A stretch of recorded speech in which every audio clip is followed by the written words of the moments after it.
Hello students, आज हम जो कक्षा 10 जो विज्ञान विषय है नेफ्रॉन की संरचना के बारे में अध्ययन करेंगे। व इसकी जो कार्यविधि होगी उसके बारे में अध्ययन करेंगे, नेफ्रॉन की संरचना और कार्यविधि के बारे में।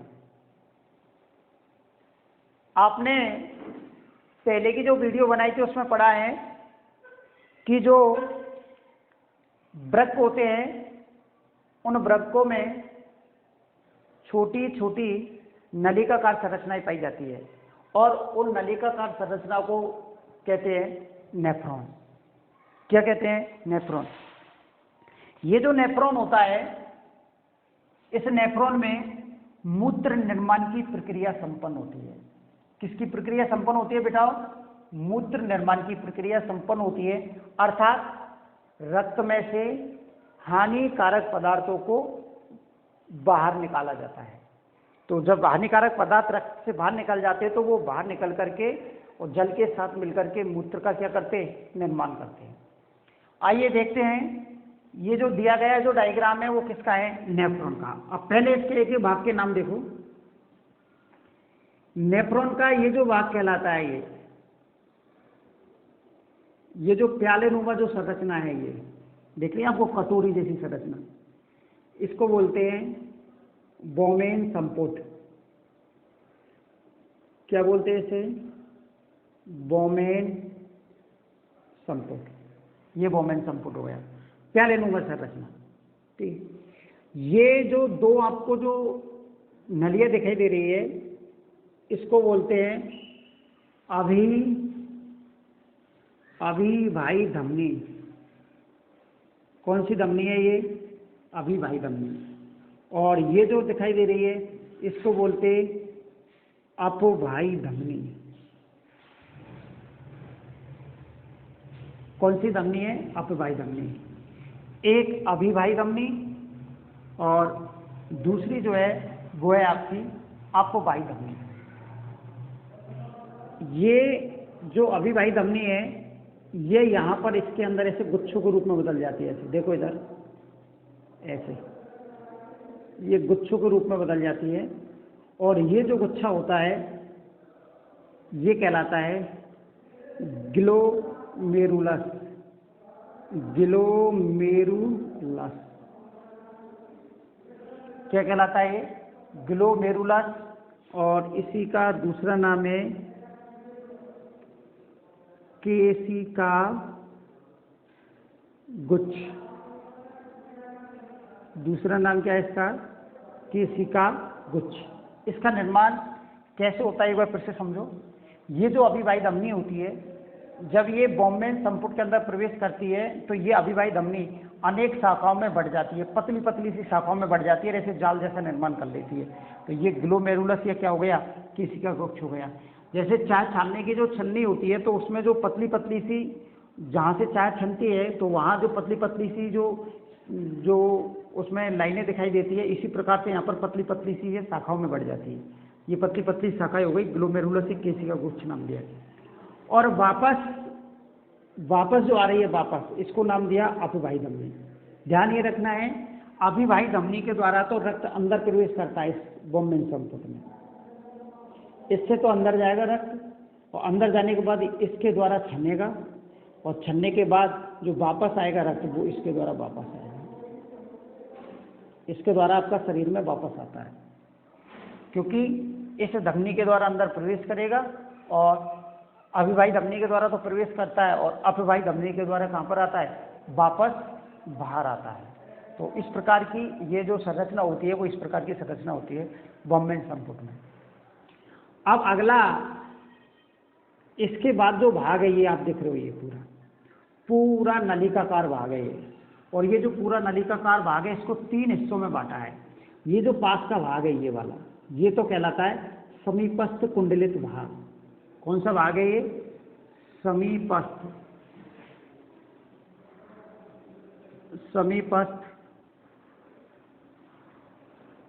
कुंडलित भाग। ये तो समीपस्थ कुंडलित भाग हुआ है क्योंकि ये पास में है, और ये पूरा भाग दूर है, तो इसका नाम दे देंगे दूरस्थ कुंडलित भाग। दूरस्थ कुंडलित भाग, ये आपका दूरस्थ कुंडलित भाग हो गया। अब तीसरा ये रहा है यू आकृति का। देख रहे हो आप यू आकृति का। इस यू आकृति का जो भाग है इसको नाम देते हेनले का लूप। हेनले का लूप कहते हैं इसको, नाम है इसका हेनले का लूप। हेनले का लूप। और लास्ट में आपको ये जो पूरा पार्ट दिखाई दे रहा है, ये देखो आप चित्र में, इसको बोलते हैं संग्राहक नलिका। संग्राहक नलिका। कौन सा भाग बोलते हैं इसको? संग्राहक नलिका। तो ये इसके भाग हो गए। एक बार फिर से रिपीट कर रहा हूं भागों को। ये जो प्यालेनुमा जो संरचना दिखाई दे रही है, कटोरी जैसी संरचना, ये बॉम्बेन संपुट। बॉम्बेन संपुट के अंदर जो केशिकाओं का जो गुच्छा दिखाई दे रहा है वो केशिका गुच्छ ग्लोमेरुलस। बॉम्बेन संपुट के अंदर दो धमनियां हैं, एक अभिवाही धमनी जो रक्त को अंदर ले जाती है और एक अपवाही धमनी जो रक्त को बाहर लाती है। तो ये बाहर लाने का काम करती है, इससे रक्त अंदर जाएगा, इससे रक्त बाहर आएगा। फिर बॉम्बेन संपुट के बाद जो नलिकाकार भाग होता है उसके तीन भाग होते हैं। एक समीपस्थ कुंडलित भाग, मतलब कुंडलन है इसमें, इसलिए इसको कुंडलित नाम दिया है, और समीपस्थ का मतलब नजदीक है। ये हेनले का लूप क्योंकि इसमें लूप बन रहा है, और ये दूर भाग और कुंडलित है इस तरीके से, तो इसको नाम दे दिया दूरस्थ कुंडलित भाग, और ये नाम दे दिया आपको संग्राहक नलिका।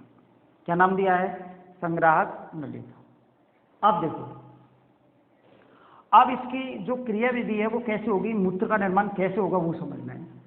सबसे पहले क्या होता है कि ये जो अभिवाही धमनी होती है, इस अभिवाही धमनी के द्वारा रक्त आता है बॉम्बेन संपुट में। ये जो प्यालेनुमा संरचना होता है, इस प्यालेनुमा संरचना में, जैसे ये अभिवाही धमनी है, ये प्यालेनुमा संरचना, इसमें रक्त आएगा। अब अभिवाही धमनी जो है, इसके द्वारा जो रक्त आता है वो तेजी से आता है, मतलब रक्त में बहुत ज़्यादा दबाव होता है, दबाव से रक्त आता है इसमें, प्रेशर के साथ में। तो जब इस अभिवाही धमनी में जब प्रेशर के साथ में एकदम रक्त आएगा, बॉम्बेन संपुट में जब प्रवेश करेगा रक्त, तो रक्त का कुछ भाग, पूरा नहीं, रक्त का कुछ भाग छन जाता है। और किसके द्वारा छनता है? ग्लोमेरुलस के द्वारा। जब अपन चाय को छानते हैं तो अपन स्पीड से उसको इस तरीके से डालते हैं उस पर, तो चाय जब तेजी से गिरती है तो चाय जो है वो ऊपर रह जाती है छन्ने के ऊपर, जो और जो आधी नीचे निकल जाती है, तो कुछ भाग उसका क्या हो जाता है? छन जाता है। सेम कंडीशन यहाँ पर यही है कि रक्त में से कुछ पदार्थ छन जाते हैं और छन करके यहाँ जमा हो जाते हैं, और जो क्षमता नहीं है, जो पदार्थ शेष बचे, वो शेष पदार्थ किसमें आ जाते? अभिवाही धमनी में, और अभिवाही धमनी के द्वारा उनको शरीर में पहुंचा दिया जाता है, मतलब दोबारा से फिर शरीर में पहुंच जाते हैं। फिर शरीर में से फिर रक्त आता है अभिवाही धमनी के द्वारा। ध्यान ये रखना है, इस अभिवाही धमनी के द्वारा जो रक्त आ रहा है इसके अंदर, इसमें ये रक्त आ रहा है, गंदला रक्त बोलते हैं, या कह सकते हैं गंदा रक्त, दूषित रक्त, गंदा रक्त। गंदा रक्त का मतलब है कि इसमें यूरिया, अमोनिया, क्रिएटिनिन जैसे हानिकारक पदार्थ मिले हुए हैं। अब उन हानिकारक पदार्थों को हमें इससे क्या करना है? अलग करना है। तो ये विषय ध्यान रखना है, ये गंदा रक्त आता है, इससे जो रक्त आता है बाद में वो बिल्कुल साफ सुथरा रक्त आता है। अब क्या होता है देखो, जो बहुत ध्यान से देखना है। सबसे पहले अभिवाही धमनी के द्वारा रक्त तेज गति से आएगा, आने के बाद रक्त का कुछ हिस्सा छन जाता है ग्लोमेरुलस एक केशिका गुच्छ के द्वारा। आप देखो बहुत गौर से, ये जो छना हुआ पदार्थ है, जो छन जाता है, ये छने हुए पदार्थ में क्या क्या चीजें हो सकती है?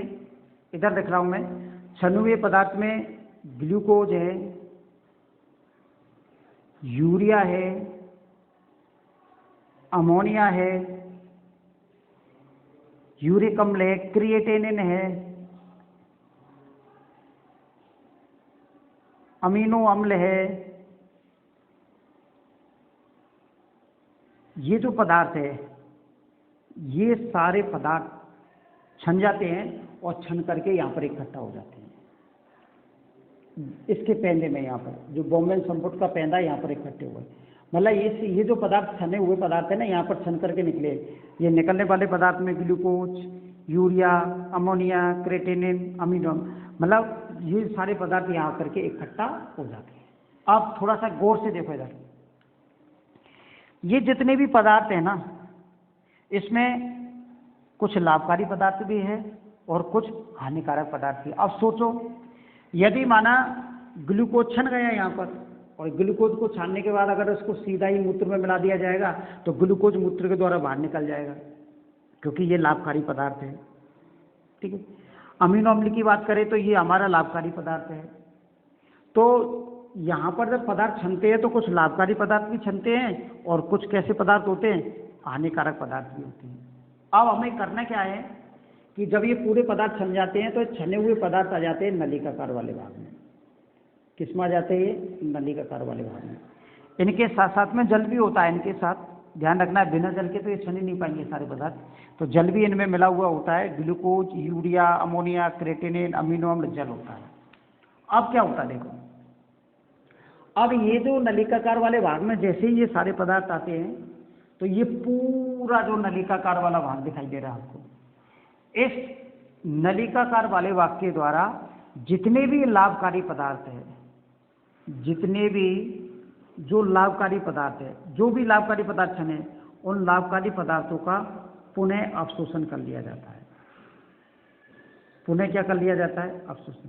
केवल और केवल, तो देखो कितनी खास बात है इस नली की। इस नली के द्वारा, इस नलिकाकार वाले भाग के द्वारा लाभकारी जो पदार्थ है, उन लाभकारी पदार्थों का पुनः अवशोषित कर लिया जाता है, पुनः उनको प्राप्त कर लिया जाता है, और पुनः अवशोषित करके और उसके बाद अभिवाही धमनी से ये जुड़ी रहती है शाखा, और पुनः अवशोषित करके अव्ययी धमनी और अव्ययी धमनी के द्वारा पुनः शरीर में लाभकारी पदार्थों को पहुंचा दिया जाता है। ये इसकी सबसे मेन खास बात है। अगर माना लाभकारी पदार्थों का पुनः अवशोषण नहीं हुआ तो ये सारे के सारे जो लाभकारी पदार्थ है वो शरीर से कहाँ निकाल दिए जाते हैं? बाहर निकाल दिए जाते हैं। और जब लाभकारी पदार्थ ही बाहर निकाल जाएंगे तो हमारी सारी जो क्रिया है, जो एक्टिविटी है, वो हमारी धीरे धीरे समाप्त हो जाएगी। तो सबसे मोस्ट पॉइंट यही है कि नलिकाकार जो वाला भाग होता है, इसके द्वारा पुनः अवशोषण किया जाता है लाभकारी पदार्थों का। और जब लाभकारी पदार्थों का जब पुनः अवशोषण हो जाता है तो लाभकारी पदार्थों का पुनः अवशोषण के बाद शेष पदार्थ बचते हैं। अब शेष पदार्थ जो बचेंगे वो हानिकारक पदार्थ बचेंगे, जैसे यूरिया, अमोनिया, क्रेटिनिन और कुछ मात्रा में जल, क्योंकि आवश्यकता, जितनी आवश्यकता उतना जल का भी अवशोषण कर लिया जाता है। ये सारे पदार्थ मिल करके यूरिया, अमोनिया, क्रेटिनिन, जल, ये सारे पदार्थ आपस में मिल करके और निर्माण करते किसका? मूत्र का। किसका निर्माण करते हैं? मूत्र का निर्माण करते हैं। मनुष्य में देखा जाए तो ज़्यादातर जो मनुष्य की बात करें तो मूत्र में निष्कासन में सबसे ज़्यादा किसका निष्कासन करता है मनुष्य? यूरिया का उत्सर्जन करता है, क्योंकि हम यूरिकोटैलिक प्राणी हैं, हम यूरिया का उत्सर्जन करते हैं तो हमारे मूत्र में यूरिया की मात्रा ज़्यादा होती है। कुछ प्राणी ऐसे होते हैं जो यूरिक अम्ल का उत्सर्जन करते हैं तो उनके मूत्र में यूरिक अम्ल की मात्रा ज़्यादा होगी। कुछ प्राणी ऐसे हैं जो अमोनिया का उत्सर्जन करते हैं तो उनके मूत्र में अमोनिया की मात्रा ज़्यादा होगी। लेकिन है ये हानिकारक पदार्थ है, क्रेटिनिन हो, यूरिक अम्ल हो, अमोनिया हो, यूरिया हो। तो हम यूरिया का उत्सर्जन करते तो मूत्र में यूरिया की मात्रा ज़्यादा होगी और साथ में जल तो होता ही है, तो जल और उसमें यूरिया मिला रहता है। तो ये सारे हानिकारक पदार्थ मिलकर के मूत्र का निर्माण करते हैं। और जब ये मूत्र बन जाता है, क्योंकि इस नलिकाकार वाले भाग के द्वारा अवशोषण किया जाता है, पुनः अवशोषण, यहां से ऐसे चलता है मूत्र, और इस तरीके से जाते जाते इस पूरे नलिकाकार जो वाला भाग है, इस नलिकाकार वाले भाग के द्वारा किया जाता है क्या? पुनः अवशोषण। ध्यान रखना, पुनः जो अवशोषण होगा वो केवल और केवल लाभकारी पदार्थों का किया जाता है, हानिकारक का नहीं। अगर हानिकारक पदार्थ फिर से अवशोषित कर लिए तो फिर से रक्त में मिल जाते हैं, इसलिए हानिकारक पदार्थों का नहीं करते। केवल इस प्रकार की हमें विशेषता होती है, जो पुनः अवशोषण जो किया जाता है वो लाभकारी पदार्थों का ही होता है, क्योंकि इसकी जो दीवारें होती है वो अवशोषित करने की क्षमता रखती हैं। ये नलिकाकार वाले भाग की दीवारें जो होती है और ये घनाकार उपकला पेशियों की बनी होती है, और ये घनाकार उपकला पेशियों की जो दीवारें बनी होती है ये अवशोषण का कार्य करती है। अब जब ये पूरे हानिकारक पदार्थ आपस में मिल जाते हैं तो मूत्र बन जाता है, और मूत्र कहाँ पर इकट्ठा हो जाता है? संग्राहक नलिका में। कहाँ पर इकट्ठा हो जाता है? संग्राहक नलिका में जो मूत्र होता है वो वहाँ पर इकट्ठा हो जाता है। होता क्या है कि ये जो संग्राहक नलिका की बात करें तो इसका जो ऊपर का भाग होता है वो जल के लिए पारगम्य है। जल के लिए कैसा है? पारगम। और जो निचला भाग होता है ये जल के लिए तो पारगम नहीं है, लेकिन यूरिया के लिए पारगम्य है। यूरिया के लिए कैसा है? पारगम। मतलब ज्यादातर इस भाग से जो निकलेगा बाहर वो क्या निकलेगा? आपका यूरिया निकलेगा। जल बहुत कम मात्रा में निकलता है, नहीं तो यूरिया निकलता है इससे। तो ये जो संग्राहक नलिका है, तो जो मूत्र होगा वो मूत्र इस संग्राहक नलिका में एकत्रित कर लिया जाएगा, और इस संग्राहक नलिका से मूत्र को पहुंचा दिया जाएगा आपका मूत्र वाहिनी है। कहाँ पर पहुंचा दिया जाएगा? मूत्र वाहिनी में। और मूत्र वाहिनी से मूत्र को पहुंचा दिया जाएगा आपका मूत्राशय में, और मूत्राशय में जब मूत्र पहुंचता है तो जो मूत्र मार्ग होता है उस मूत्र मार्ग में मूत्र छिद्र होता है, और जो मूत्र छिद्र होता है इस मूत्र छिद्र के द्वारा मूत्र को कहाँ निकाल दिया जाता है? बाहर निकाल दिया जाता है। कहाँ पर निकाल दिया जाता है मूत्र को? बाहर। तो हमें देखने वाली बात यह है कि वास्तव में अगर देखा जाए इसकी क्रिया विधि में, तो एक तो यहाँ पर मेन पॉइंट है कि यहाँ पर रक्त आकर के क्षमता है। छने हुए में छना हुआ जो रक्त है यहाँ पर ये जो छन करके आया है, इसमें लाभकारी पदार्थ भी होते हैं, हानिकारक भी होते हैं। ये मत समझना कि केवल लाभकारी होते हैं या हानिकारक होते हैं। यहाँ पर जो रक्त क्षमता है उसमें लाभकारी पदार्थ भी है और हानिकारक भी है। लेकिन यहाँ से आगे जब ये पदार्थ इसके अंदर प्रवेश करते हैं नलिका वाहिनी के अंदर, तो केवल लाभकारी पदार्थों को पुनः अवशोषित कर लिया जाता है, क्योंकि इनमें सिराई लिपटी रहती है ऐसे बहुत सारी ऐसे ही, और ये सिराई यहाँ से लिपट करके इससे जॉइंट रहती है ऐसे इस तरीके से, और इनके द्वारा जब पुनः अवशोषित कर लिया जाता है तो जो भी पदार्थ लाभकारी है ना वो दोबारा से फिर यूँ जाते हैं लाभकारी पदार्थ, और यूँ जाने के बाद इसमें अपवाही धमनी में पहुंच जाते हैं, अपवाही धमनी से उनको पुनः शरीर में पहुंचा दिया जाता है।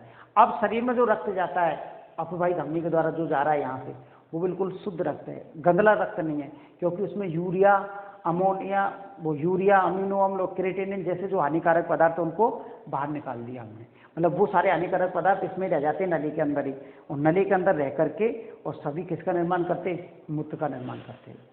इस प्रकार से ये जो प्रक्रिया है वो लगातार चलती रहती है। अब भाई धमनी के द्वारा लगातार रक्त आ रहा है, और लगातार रक्त आने पर लगातार यहाँ पर रक्त छन रहा है, क्योंकि लाखों की संख्या में पाई जाती है। ये एक वृक्क में लगभग 10 लाख के लगभग नेफ्रॉन पाए जाते हैं, तो दोनों वृक्कों में कितने हो गए? 20 लाख हो गए। अगर एक नेफ्रॉन के द्वारा एक बूंद मूत्र भी बनेगी तो 20 लाख बूंद मूत्र का निर्माण होता है। इतनी संख्या में होती है ये, लगभग 10 लाख के लगभग संख्या में पाई जाती है एक वृक्क के अंदर ऐसी नेफ्रॉन जो है। और अभिवाही जो धमनी है वो प्रत्येक बोमेन संपुट जो भी होगा, चाहे वे 10 लाख बोमेन संपुट है, सभी में ये अभिवाही धमनी रक्त को ले जाती है, और फिर वहां जाकर के ये रक्त छनता है। छनने के बाद नलिका में आ जाता है, फिर यहाँ में से लाभकारी पदार्थों को तो दोबारा से प्राप्त कर लेते, हानिकारक पदार्थ शेष रह जाते, और शेष रह करके वो जल के साथ मिलकर मूत्र बनाते। मूत्र संग्राहक नलिका में इकट्ठा हो जाता है, फिर यहाँ से मूत्र वाहिनी के द्वारा मूत्राशय में पहुँचा दिया जाता है। तो इस प्रकार से जो इसकी क्रिया विधि है वो इस प्रकार से होती रहती है। ध्यान ये रखना है कि रक्त को ले जा कौन रही है अंदर? अभिवाही धमनी, और बाहर ला कौन रही है? अपवाही धमनी। तो तीर के चिन्हों का ध्यान रखना है, अभिवाही धमनी तो अंदर जाती है, और केशिका गुच्छ का जो निर्माण हो रहा है ना वो किसके द्वारा हो रहा है? अभिवाही धमनी के द्वारा हो रहा है, क्योंकि ये इसके अंदर प्रवेश करके और गुच्छे के रूप में बदल जाती है, ऐसे पतली पतली शाखाओं में बढ़ जाती है, और बढ़ करके ग्लोमेरुलस एक केशिका गुच्छ का क्या करती है? निर्माण करती है।